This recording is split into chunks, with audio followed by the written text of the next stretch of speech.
13 मई 2022 को भारत ने जब गेहूं के एक्सपोर्ट पर बैन लगाया तो वर्ल्ड लेवल पर गेहूं की कीमतों में भारी उछाल देखा गया।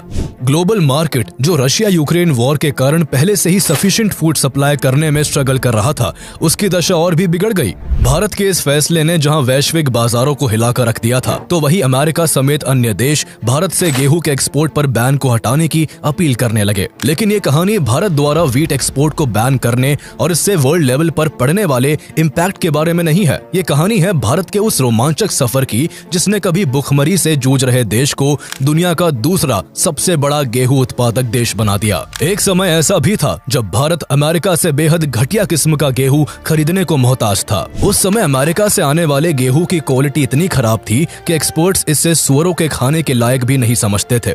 लेकिन भारत ऐसे गेहूं के लिए भी अमेरिका पर निर्भर था, जो इतने खराब गेहूं को देने में भी धौंस दिखाता था। भारत के लिए हालात बुरे थे। देश की एक बड़ी आबादी अनाज की आपूर्ति से दूर थी।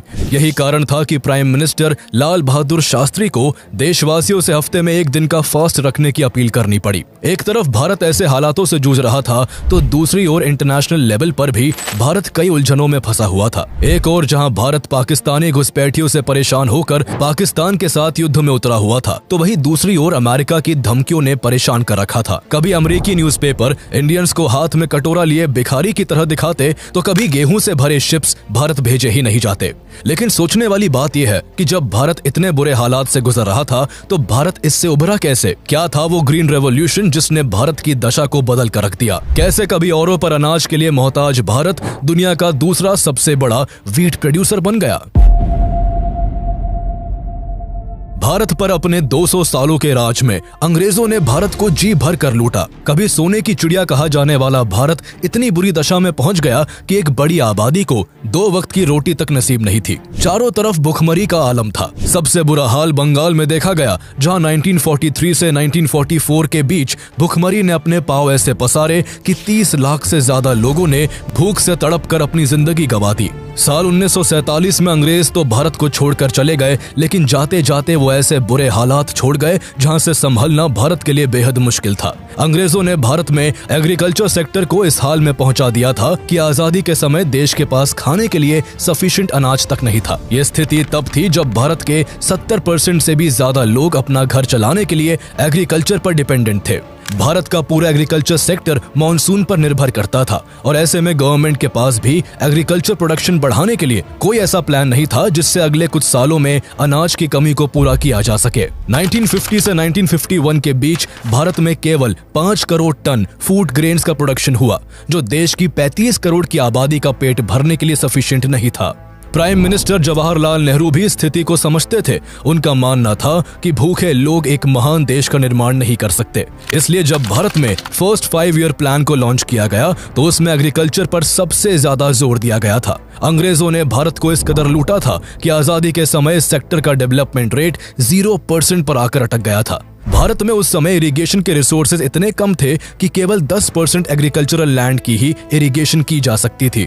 इस परेशानी को दूर करने के लिए गवर्नमेंट ने कई डैम बनाकर किसानों को फर्टिलाइजर पर सब्सिडी देना शुरू किया। गवर्नमेंट के इस प्रयास का जल्दी ही फूड ग्रेन के प्रोडक्शन पर असर दिखा, और ग्रोथ रेट जो 0% पर आकर अटकी हुई थी, वो बढ़कर 3% हो गई।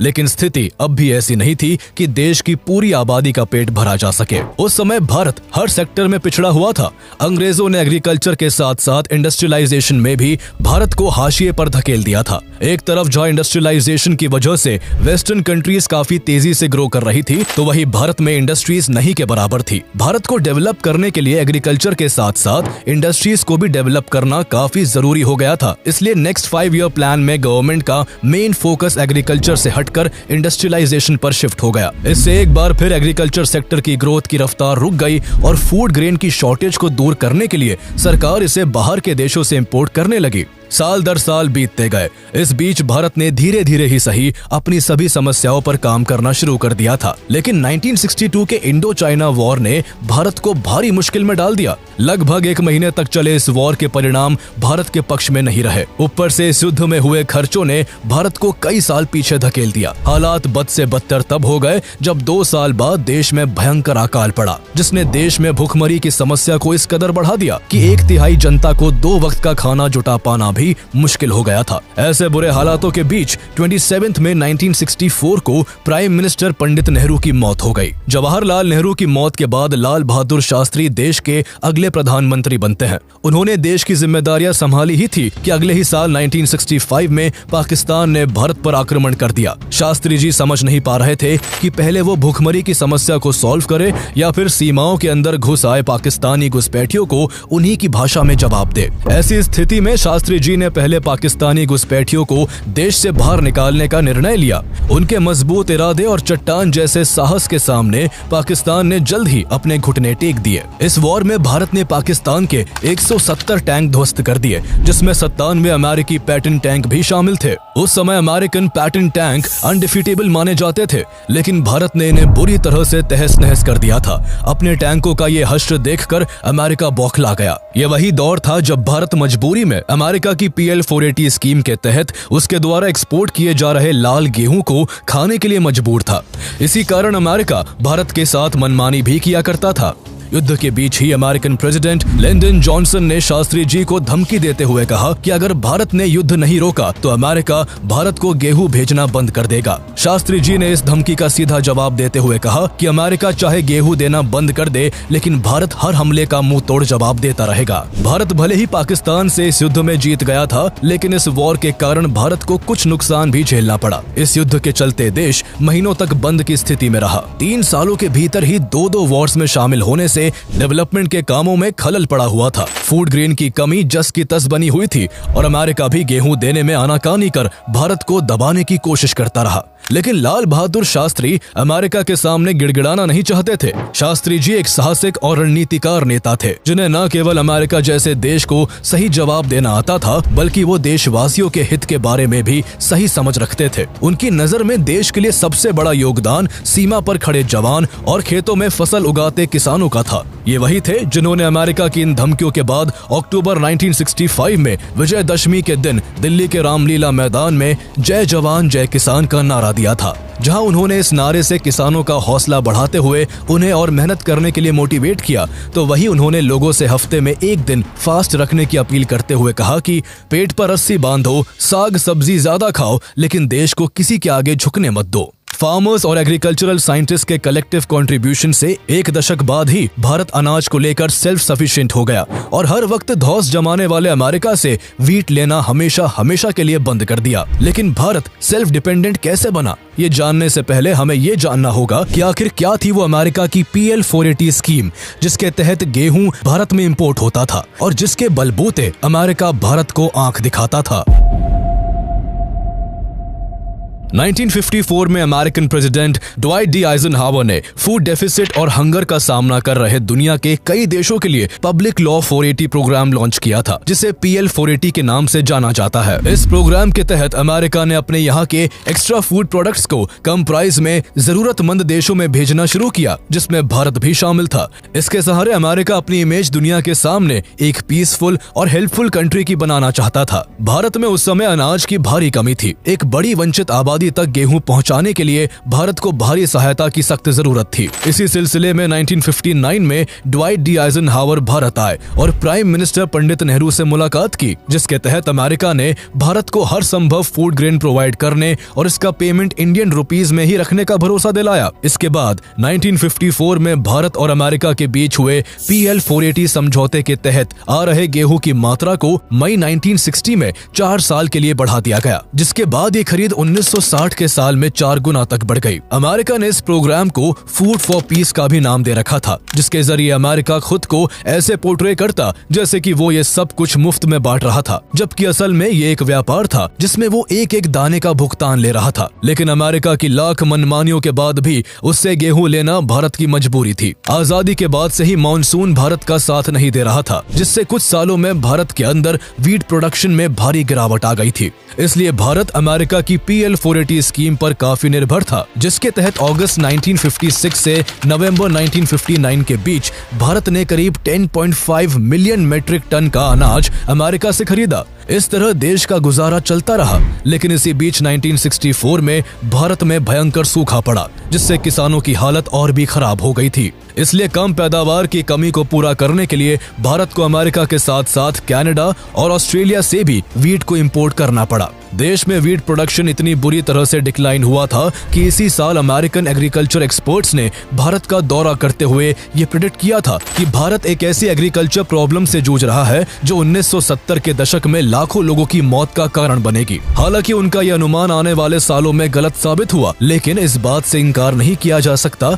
कि उस वक्त भारत बहुत बदतर स्थिति से गुजर रहा था। सच ये भी है कि अमेरिका ने चाहे सीधे तरीके से या फिर आनाकानी करके भारत को समय से अनाज पहुंचाया था, जिससे भारत की मदद हुई। लेकिन 1965 में जब भारत और पाकिस्तान के बीच युद्ध छिड़ा तो अमेरिका और भारत के रिश्ते में दरार आ गई। अमेरिकन प्रेसिडेंट लिंडन जॉनसन को लगता था कि भारत उनकी स्कीम का इस्तेमाल अपनी कंडीशन को सुधारने के बजाय डिफेंस इक्विपमेंट्स को खरीदने में कर रहा है। PL 480 के तहत अमेरिका द्वारा भारत की मदद उसकी सोची समझी चाल थी। वह ऐसा करके भारत को सोवियत से दूर करना चाहता था। इसके तहत अमेरिका को गेहूं के बदले पेमेंट इंडियन करेंसी में मिल रहा था, जिसका इन्वेस्टमेंट वो भारत में ही कर सकता था। इसलिए अमेरिका ने इस डील से पहले एक कंडीशन भी रखी थी कि भारत को पेस्टिसाइड्स एंड फर्टिलाइजर्स उससे ही खरीदने होंगे। इस तरह अमेरिका को दोनों तरफ से फायदा हो रहा था। वहीं अमेरिका द्वारा भेजे जा रहे गेहूं की क्वालिटी इतनी खराब थी कि कुछ एक्सपर्ट्स के हिसाब से ये केवल सुअरों को खिलाने के लायक था। इतनी खराब क्वालिटी के गेहूं भारत द्वारा खरीदे जाने से एक्सपर्ट्स के साथ साथ पब्लिक भी गवर्नमेंट को क्रिटिसाइज कर रही थी। गवर्नमेंट में ही शामिल कुछ लोगों का मानना था कि इतने पैसे खर्च करने के बजाय भारत को खुद ही इसके प्रोडक्शन को बढ़ाने पर जोर देना चाहिए। प्रधानमंत्री लाल बहादुर शास्त्री ने इस बारे में स्ट्रॉन्ग एक्शन तब लिया जब 1965 के युद्ध के दौरान अमेरिका ने भारत को धमकाना शुरू किया। इस धमकी को शास्त्री जी ने सीरियसली लेते हुए एग्रीकल्चर बजट को बढ़ा दिया। इसके बाद food and agriculture minister Chidambaram Subramaniam ने कैबिनेट के सामने 2 पॉइंट फॉर्मूला का प्रस्ताव रखा। पहले पॉइंट में उन्होंने किसानों को प्राइस इंसेंटिव्स देने की बात की, तो वही दूसरे पॉइंट में उन्होंने साइंटिफिक फार्मिंग पर जोर देने को कहा। उनके इस फैसले का खूब विरोध भी हुआ था, लेकिन पॉलिटिकल प्रेशर के बावजूद वो अपने फैसले पर डटे रहे और शास्त्री जी का विश्वास जीतने में कामयाब रहे। इसके बाद सी सुब्रमण्यम ने एग्रोनॉमिस्ट MS स्वामीनाथन के साथ मिलकर एक नए एग्रीकल्चर प्रोग्राम की शुरुआत की। ये नया एग्रीकल्चर प्रोग्राम भारत में एग्रीकल्चर सेक्टर की सूरत बदलने वाला था, जिसमें सबसे बड़ी भूमिका MS स्वामीनाथन की थी। आगे चलकर एग्रीकल्चर में उनके इस ग्रेट कंट्रीब्यूशन के लिए उन्हें father of Indian green revolution का दर्जा भी दिया गया। लेकिन शुरुआत में MS स्वामीनाथन का एग्रीकल्चर में कोई इंटरेस्ट नहीं था। उनके पिता उन्हें डॉक्टर बनाना चाहते थे, लेकिन 1943 के बंगाल फैमिन का उन पर बहुत गहरा प्रभाव पड़ा। इसके बाद उन्होंने मेडिकल की सीट छोड़कर किसानों की हालत को सुधारने के लिए कोयम्बतूर एग्रीकल्चर कॉलेज में अपना एडमिशन करवा लिया। यहाँ से एग्रीकल्चर में ग्रेजुएट होने के बाद उन्होंने Indian agricultural research institute new Delhi से पोस्ट ग्रेजुएशन की डिग्री ली और फार्मिंग से जुड़े रिसर्च के काम में जुट गए। स्वामीनाथन जब देश की फार्मिंग से जुड़ी प्रॉब्लम्स को सॉल्व करने के लिए रिसर्च में जुटे हुए थे, उसी समय भारत से हजारों मीलों दूर एक बड़ा एक्सपेरिमेंट हो रहा था, जिसका असर जल्द ही भारत पर भी पड़ने वाला था। इस एक्सपेरिमेंट के कर्ता धर्ता American agricultural scientist Norman Borlaug थे, जो अपनी रिसर्च से फार्मिंग में प्रोडक्शन बढ़ाकर पूरी दुनिया से भूखमरी मिटाना चाहते थे। यूनिवर्सिटी ऑफ मिनेसोटा से प्लांट पैथोलॉजी और जेनेटिक्स में PhD पूरी करने के बाद नॉर्मन बोरलॉग मेक्सिको चले गए। यहाँ उन्होंने गेहूं के हाइब्रिड सीड्स जैसे पिटिक 62 और पेंजामो 62 तैयार किए, जिनमें बीमारियां भी कम लगती थी और वो ट्रेडिशनल सीड्स के मुकाबले कई गुना ज्यादा पैदावार भी देते थे। 1963 में उन्होंने मेक्सिको में इन हाइब्रिड सीड्स को जगह जगह लगवाया था। इन बीजों का जल्द ही रिजल्ट देखने को मिला और उसी साल मेक्सिको में वीट का प्रोडक्शन पहले के कंपैरिजन में 6 टाइम्स तक बढ़ गया। यह एग्रीकल्चर सेक्टर में एक बड़ी क्रांति थी, जिसे आगे चलकर ग्रीन रेवोल्यूशन का भी नाम दिया गया। दरअसल ग्रीन रेवोल्यूशन एग्रीकल्चरल प्रोडक्शन को बढ़ाने का एक न्यू मेथड है, जिसमें ट्रेडिशनल सीड की जगह हाई यील्डिंग वेराइटीज के सीड्स का इस्तेमाल किया जाता है। पौधा ग्रो करने के बाद उसे भरपूर पानी देकर फर्टिलाइजर्स और पेस्टिसाइड्स की हेल्प से प्रोडक्शन को बढ़ाया जाता है। शुरुआती दौर में इसे गेहूं पर आजमाया गया था, बाद में चावल, ज्वार, बाजरा और मक्का पर भी इसका एक्सपेरिमेंट सक्सेसफुल रहा। भारत में भी इसी ग्रीन रेवोल्यूशन के जरिए MS स्वामीनाथन ने फूड प्रोडक्शन को बढ़ाने का काम किया। जब बोरलॉग मैक्सिको में वीट के सीड्स पर एक्सपेरिमेंट कर रहे थे तो स्वामीनाथन भी इस पर नजर रखे हुए थे। 1963 में बॉरलॉग के प्रयासों से जब वहां गेहूं की बम्पर पैदावार हुई तो MS स्वामीनाथन ने बॉरलॉग को भारत बुलाने का मन बना लिया था। हालांकि MS स्वामीनाथन इससे पहले भी कई बार बॉरलॉग से इन सीड्स की मांग कर चुके थे, लेकिन बॉरलॉग खुद पहले भारत आकर यहाँ के एनवायरनमेंट और सॉइल को परखना चाहते थे। मार्च 1963 में बॉरलॉग भारत आते हैं और उत्तर भारत के कई राज्यों का दौरा कर नए किस्म के गेहूं का परीक्षण करते हैं। उन्होंने अपनी रिसर्च के बाद अनुमान लगाया कि ये नया वीट भारत में भी 4 से 5 टन पर हेक्टेयर पैदावार दे सकता है, जबकि भारत का ट्रेडिशनल सीड केवल 2 से 3 टन पर हेक्टेयर ही पैदावार देता था। उस समय C. Subramaniam food and agriculture minister थे, जिन्होंने स्वामीनाथन के उन सभी एफर्ट्स को फुल्ली सपोर्ट किया जिनसे ज्यादा प्रोडक्शन वाली सभी फसलों का भारत में विस्तार हो सकता था। किसान रिस्क लेने के लिए तैयार नहीं थे, इसलिए उन्होंने दिल्ली में अपने घर के आगे गेहूं की खेती कर साबित किया कि न्यू सीड्स इंडियन एग्रीकल्चर में रेवोल्यूशन ला सकते हैं। सुब्रमण्यम को प्राइम मिनिस्टर शास्त्री जी का भी पूरा सपोर्ट मिला। उन्होंने स्वामीनाथन और सुब्रमण्यम द्वारा मेक्सिको से गेहूं के नए बीज मंगवाने के प्रपोजल को भी मान लिया।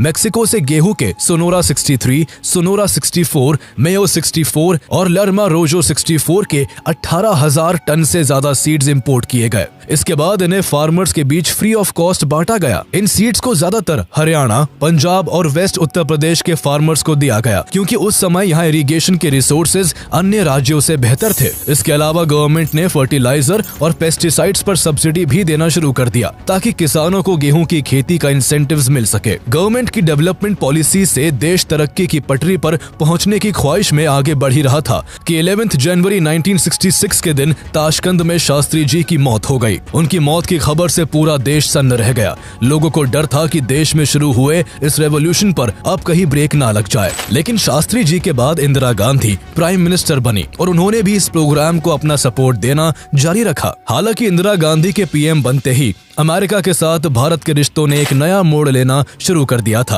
प्राइम मिनिस्टर बनने के बाद जब वो 1966 में अमेरिका गई, तब अमेरिकन प्रेसिडेंट लिंडन जॉनसन उनसे बेहद प्रभावित हुए थे। उन्होंने भारत को मदद करने का भरोसा दिया था। उसी टूर के दौरान इंदिरा गांधी के वेलकम के लिए व्हाइट हाउस में एक पार्टी रखवाई गई थी। इस पार्टी में जॉनसन इंदिरा गांधी के साथ डांस करना चाहते थे, लेकिन इंदिरा गांधी ने ऐसा करने से साफ मना कर दिया था, जिससे जॉनसन बेहद नाराज हो गए थे। ये वही वक्त था जब वियतनाम वॉर चल रहा था। जॉनसन चाहते थे कि इस मसले में भारत अमेरिका का सपोर्ट करे, लेकिन भारत लौटने के बाद इंदिरा गांधी ने इसका उल्टा करते हुए अमेरिका का ही विरोध किया। इससे जॉनसन इंदिरा गांधी से चिढ़ गए और भारत को PL 480 के तहत मिलने वाले गेहूं में देरी की जाने लगी। कई बार सब कुछ तैयार होने के बाद भी गेहूं से भरे शिप्स को लास्ट मोमेंट तक भारत नहीं भेजा जाता। उसकी अनाज देने में शर्तें और आनाकानी बढ़ती ही जा रही थी। ये सब जॉनसन का किया धरा था और इंदिरा गांधी भी जॉनसन के पैतरों को अच्छी तरह से समझती थी, लेकिन वो चाहकर भी कुछ कर पाने में असमर्थ थी। इसलिए वो चुपचाप भारत में अच्छी पैदावार होने का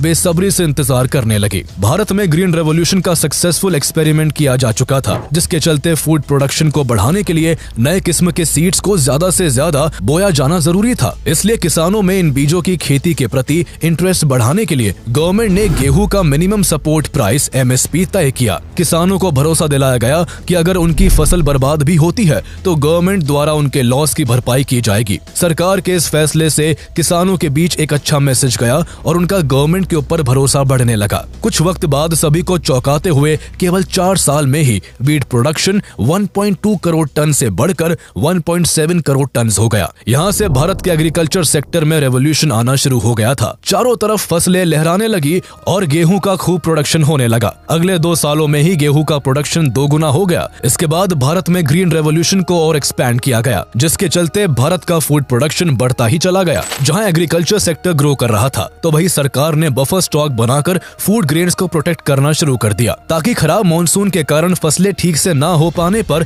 देश फूड प्रोडक्शन की कमी से ना जूझे और बाहरी मदद पर निर्भर ना रहना पड़े। कंसिस्टेंट अवेलेबिलिटी के अलावा बफर स्टॉक का पर्पस प्राइसेस को स्टेबल रखते हुए मार्केट अनसर्टेनिटीज को कम करने के लिए भी होता है। इसी मोटिव के साथ 1970 में 1 करोड़ टन कैपेसिटी का बफर स्टॉक बनाया गया। 1970-71 के दौरान ग्रीन रेवोल्यूशन के कारण ही एग्रीकल्चर प्रोडक्शन बढ़कर 10.84 करोड़ टन हो गया था। इसके बाद इसमें और तेजी लाने के लिए इंदिरा गांधी के रिकमेंडेशन पर 4th 5-year प्लान एग्रीकल्चर पर फोकस रहा और उसमें एग्रीकल्चर के लिए हायर फाइनेंशियल एलोकेशन की बात की गई। आगे के कुछ सालों में एग्रीकल्चर सेक्टर में कमाल की प्रोग्रेस देखी गई, जहां पंजाब, हरियाणा और पश्चिमी उत्तर प्रदेश में नए गेहूं की खेती का एक्सपेरिमेंट कामयाब रहा, तो वही तमिलनाडु और आंध्र प्रदेश में धान की खेती का प्रयोग किया गया था, जो बेहद सफल रहा। इसका नतीजा ये हुआ कि आज तक ये स्टेट्स फूड प्रोडक्शन के मामले में भारत के सबसे बड़े प्रोड्यूसर्स बने हुए हैं। ग्रीन रेवोल्यूशन ने भारत की जमीन को फिर से फसलों से भर दिया था और भारत में लगभग भूखमरी की समस्या मिट चुकी थी। लेकिन इंदिरा गांधी के सामने साल 1971 में एक नई प्रॉब्लम आकर खड़ी हो गई, जब वेस्ट पाकिस्तान के अत्याचारों से परेशान होकर ईस्ट पाकिस्तान के लोग भारी मात्रा में भारत माइग्रेट करने लगे। भारत अभी अभी भूखमरी की समस्या से उभरा था। ऐसे में पाकिस्तान से लाखों की तादाद में आ रहे रेफ्यूजीज को भारत में बसा पाना पॉसिबल नहीं था। इंदिरा गांधी समझ नहीं पा रही थी कि इस पर वो किस तरह रिएक्ट करे। 1971 में उन्होंने अमेरिका जाकर ईस्ट पाकिस्तान के मुद्दों पर अमेरिकन प्रेसिडेंट रिचर्ड निक्सन से बात की, लेकिन उस समय रिचर्ड निक्सन ने उनकी बातों को सीरियसली नहीं लिया। इसके बाद इसी साल 1971 में भारत और पाकिस्तान के बीच ईस्ट पाकिस्तान को लेकर युद्ध हुआ, तो अमेरिका साफ तौर पर भारत के खिलाफ था। रिचर्ड निक्सन ने पहले तो भारत को युद्ध न करने की धमकी दी, लेकिन जब भारत नहीं माना तो अमेरिका ने अपने समुद्री बेड़े 7th फ्लीट भारत की तरफ मोड़ दिए। हालांकि अमेरिका के ये डराने धमकाने वाले हथकंडे किसी काम न आ सके। भारत ने 1971 के युद्ध में न केवल पाकिस्तान को भारी शिकस्त दी, बल्कि ईस्ट पाकिस्तान को बांग्लादेश के रूप में इंडिपेंडेंट देश भी बना दिया। इसके बाद निक्सन ने एक बार फिर PL 480 के तहत मिलने वाले अनाज को लेकर धमकाना शुरू किया, लेकिन भारत अब बदल चुका था। अब भारत उस स्थिति से कहीं ऊपर था जो अमेरिका की धमकियों से चिंतित होता। इसके अलावा प्रधानमंत्री इंदिरा गांधी एक ऐसी साहसिक महिला थी जिन्हें अपना स्वाभिमान बहुत प्यारा था। उस समय तक भारत में अनाज का प्रोडक्शन भी इतना बढ़ चुका था कि देश की पूरी आबादी का पेट भरा जा सके। 1971 में भारत में फिर से बम्पर पैदावार हुई, जिसने भारत के आत्मनिर्भर होने के हौसले को और भी मजबूत कर दिया। इसके बाद भारत ने अमेरिका की बार बार की धमकियों पर फुल स्टॉप लगाते हुए इसी साल 29 दिसंबर 1971 को PL 480 से निकलने का ऐलान कर दिया। इस तरह तय समय से पहले ही इस स्कीम से निकलकर भारत ने अमेरिका को उसी की भाषा में जवाब दिया। ग्रीन रेवोल्यूशन की शुरुआत के बाद अगले 10 सालों में भारत फूड प्रोडक्शन के मामले में सेल्फ रिलायंट बन गया। 1978-79 आते आते भारत का फूड प्रोडक्शन 131 मिलियन टन तक पहुंच गया। इससे भारत दुनिया का one of the largest food producer बन गया। जैसे जैसे भारत फूड प्रोडक्ट्स का इंपोर्ट बंद करता गया, किसानों की स्थिति भी सुधरती चली गई। देखते देखते ऐसा भी समय आया कि कभी फूड डेफिसिट में रहने वाला भारत ग्रीन रेवोल्यूशन के बाद अपनी पूरी आबादी का पेट भरने के साथ साथ हर साल दूसरे देशों को भी फूड एक्सपोर्ट करने लगा। इस ग्रीन रेवोल्यूशन के बदौलत ही आज भारत दुनिया की दूसरी सबसे बड़ी वीट प्रोड्यूसिंग कंट्री है। लेकिन जैसे सिक्के के दो पहलू होते हैं, उसी प्रकार इसके कई नेगेटिव इम्पैक्ट देखने को मिले। 5 दशक के बाद ग्रीन रेवोल्यूशन के साइड इफेक्ट्स धीरे धीरे सामने आने लगे। ज्यादा प्रोडक्शन के चक्कर में हर साल फर्टिलाइजर्स और पेस्टिसाइड्स की जरूरत बढ़ती चली गई और आज भारत दुनिया में चीन के बाद इसके इस्तेमाल के मामले में दूसरे नंबर पर है। फर्टिलाइजर्स के अधिक इस्तेमाल से खेत की नेचुरल फर्टिलिटी घटती गई और जमीन कम फर्टाइल होने लगी। ज्यादा प्रोडक्शन के लिए फर्टिलाइजर के अधिक इस्तेमाल ने उपजाए गए अनाजों को ही जहरीला बना दिया। ग्रीन रेवोल्यूशन ने एनवायरनमेंट को भी बहुत बुरी तरह से डैमेज किया है। इसके अलावा ग्रीन रेवोल्यूशन से गेहूं, चावल और मक्का का प्रोडक्शन काफी बढ़ गया था, इसलिए किसानों ने इन तीनों की खेती करने पर ज्यादा जोर दिया, जिससे दलहन और तिलहन जैसे ग्रेन पर किसान फोकस ही नहीं कर पाए। पंजाब, हरियाणा और पश्चिमी उत्तर प्रदेश की पूरी खेती केवल गेहूं और धान पर निर्भर हो गई। धान जैसी फसलों के लिए ज्यादा पानी की जरूरत होती है। बहुत ज्यादा धान की खेती की वजह से इन इलाकों का ग्राउंड वाटर लेवल काफी नीचे चला गया और इसने इन स्टेट्स में एक गंभीर वाटर क्राइसिस को बढ़ाने का काम किया। आज सिचुएशन ये है कि गवर्नमेंट ऑर्गेनिक फार्मिंग को बढ़ावा देने के लिए मजबूर हो चुकी है। ग्रीन रेवोल्यूशन से फूड प्रोडक्शन में भारी ग्रोथ जरूर देखी गई, लेकिन इससे छोटे किसानों को कोई खास फायदा नहीं हुआ। बाद में MS स्वामीनाथन ने भी इससे होने वाली इन दिक्कतों को एक्सेप्ट किया। हालांकि ग्रीन रेवोल्यूशन से भारत के एग्रीकल्चर सेक्टर की स्थिति में जो सुधार आया, उससे इनकार नहीं किया जा सकता है।